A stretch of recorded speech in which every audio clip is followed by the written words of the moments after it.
Aujourd'hui, on retourne dans la Nièvre car il y a encore des choses à découvrir à Châtillon-en-Bazois. On y retrouve comme hier Amélie Doué.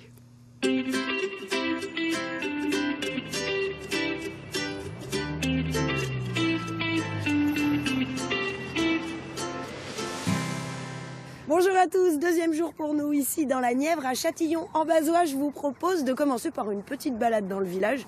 Vu la météo, faut en profiter.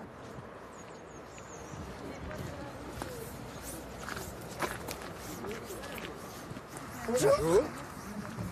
On se croise au plus bel endroit de Châtillon-en-Bazois. C'est vrai. C'est super beau chez vous. Oui, c'est beau. Est-ce que c'est le plus bel endroit de Châtillon? Moi, je l'aime mieux. Oui, de l'autre côté, moi. Ah, de l'autre côté, c'est plus joli. Je l'aime mieux. Bah non, je l'aime mieux. Vous l'aimez mieux. Et vous aussi? Ça veut pas dire qu'il est plus joli. L'architecture est beaucoup plus belle de l'autre côté. Mais il n'y a pas le reflet là, comme là. Il n'y a pas de reflet miroir comme ici, mais de l'autre côté, il y a quand même le canal. Alors, Bon, et là, sinon, c'est la marche de santé? oui, c'est ça. Et dans le cadre des actions mises en place par le centre social de Châtillon-en-Bazois. Ah bah, décidément, nous on était là pour le centre social hier et on vous retrouve Ça partout. fait partie d'une action mise en place par le centre social. Donc là, combien de Force et kilomètres? formé au quotidien, il y a 40 minutes de marche, puis après des exercices spécifiques en salle. Voilà. D'accord. Enfin, quand il fait beau, on est mieux dehors. On Hein. est trop bien dehors. même lorsqu'il pleuvait tous les Oui, jours, on là, est ça quand nous même a pas sorti empêché, même hein. quand il a plu. Hein. Bon bah, Voilà. allez-y, hein, Merci bonne à vous. continuation. Merci. Bonne journée. Merci, au revoir. Au revoir.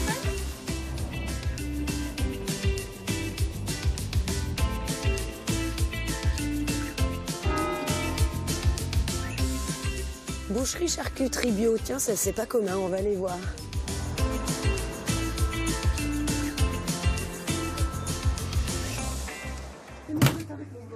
Bonjour. Bonjour. Bonjour madame. Bonjour. Je crois que c'est la première fois que je vois une boucherie charcuterie bio dans un petit village. Ah, voilà, ça interpelle beaucoup de monde, cette boucherie bio. Ce qui s'est passé, c'est que... Alors, nous n'étions pas là. Nous étions n'étiez pas là. dans la petite Dans une autre rue. Voilà, où mon mari, c'est la 3e génération, hein, donc de père en fils. Et donc, on est resté là jusque donc, dans les années 2010. Où malheureusement Châtillon a commencé un petit peu à se décliner. Tous les collègues, ça fermait un par un, enfin c'était un peu, voilà, un petit peu dur. Et donc c'est vrai qu'on avait l'idée de partir, hein. Et on a eu une opportunité de reprendre une échoppe en marché couvert à Nevers. Il Voilà. est là votre mari? Ah oui, on va l'appeler. Allez, Tout appelez-le. est fabriqué ici et on a un camion frigo pour emmener... Laurent, tu es là? Donc voilà, Il va être content. Hein. Il pensait être tranquille dans sa charcuterie. Dans sa charcuterie. Bonjour. Bonjour, messieurs, dames. Et voilà le boucher. Voilà le boucher. Ah, il est pas Voilà mal, le boucher. Hein. Bon, il paraît que c'est vous qui faites tout. Le maximum. Oui. Avant d'interroger le boucher, il faut toujours voir avec les clientes. Voilà. Qu'est-ce que vous me recommandez? Qu'est-ce qui fait bien le boucher ici? Le jambon blanc, moi. Toute la charcuterie, d'ailleurs, est bonne. Vous venez souvent? Ben, toutes les semaines, oui. C'est important d'acheter chez un vrai professionnel plutôt qu'au supermarché? Pour la qualité, c'est pas la même. Hein. C'est sûr. Du coup, Nevers, ça vous a permis de rester dans votre village d'origine. Voilà, oui, c'est oui, ça. oui.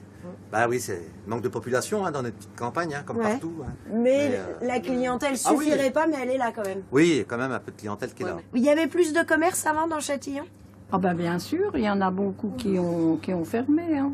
On était 3 bouchers, un charcutier. Hein. Ah oui, 3 bouchers. Mais enfin, chers. c'est comme dans toutes les petites bourgades comme ça. Hein. Bon, il faut le garder, celui-là, il faut le soigner. Ah ben...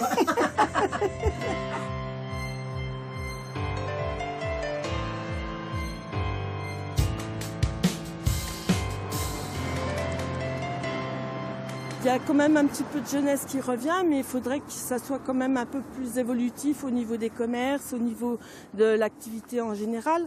Parce que vous avez l'établissement qui est derrière et vous souhaitez arrêter?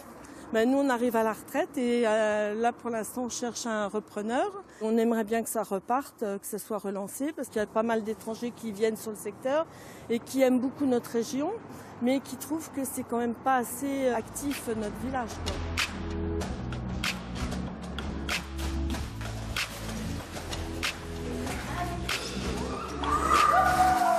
Jean-Gilles, Oui. une piscine et un maître nageur en milieu rural, c'est quand même pas commun. Ah, effectivement, c'est pas très commun.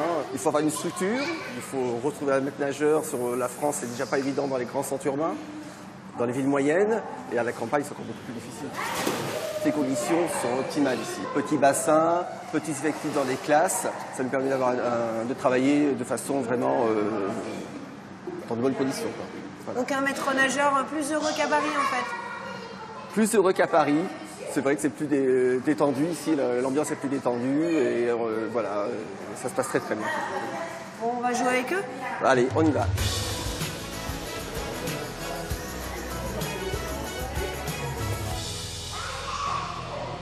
Merci Amélie. Et si vous aussi, vous voulez nous faire découvrir votre village ou votre quartier, n'hésitez pas à nous écrire à l'adresse mail qui s'affiche sur votre écran, bourgogne@francetv.fr.